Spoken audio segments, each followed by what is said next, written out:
তালের মশরুম চলে এসেছে। আর তাল দেখলে তালের বড়া খাবো না তা কি হয়?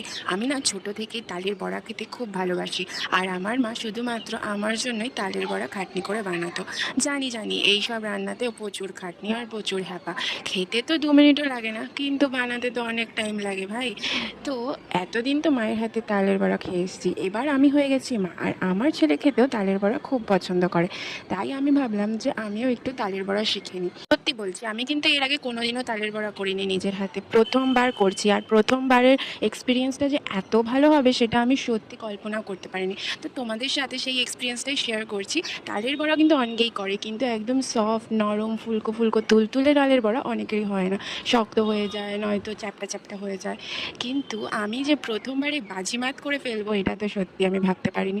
সবাই খেয়ে প্রশংসা করেছে আর খুবই ভালো বলেছে। আর আমারও নিজে গপাগপ 10-12টা খেয়ে নিয়েছি। তো কী কী মেশালাম সেটা সবথেকে বড় ইম্পর্টেন্ট। তালের বড়া করলে পরিমাণ কিন্তু ঠিকঠাক রাখতে হবে, একটু 19-20 হলেই হয়েছে, তাহলেই কিন্তু গন্ডগোল। আমি ফার্স্টে তালটাকে ছাড়িয়ে নিয়েছি, আর সেই তালের যে কাইটা বার করেছিলাম ওটাকে একটু জাল দিয়ে রেখে দিয়েছিলাম, কেননা আমি সঙ্গে সঙ্গে দিনেরকে দিন বানানোর সময় পাইনি। যারা দিনেরকে দিন বানাবে তারা সেটাকে সঙ্গে সঙ্গে করে নিতে পারো কাঁচা তালের বড়াতে, কিন্তু যারা পরে বানাবে আমি মনে করি তারা একটু জাল দিয়ে রাখলে তালটা ঠিক থাকে। আর তাল ছাড়ানোর পর কিন্তু মিনিমাম আধা ঘন্টা কি 1-2 ঘন্টা তালটাকে জলে ভিজিয়ে রেখে দেবে, তাহলে কিন্তু তালের যে তিতা ভাবটা সেটা আর থাকে না, সেটা চলে যায়।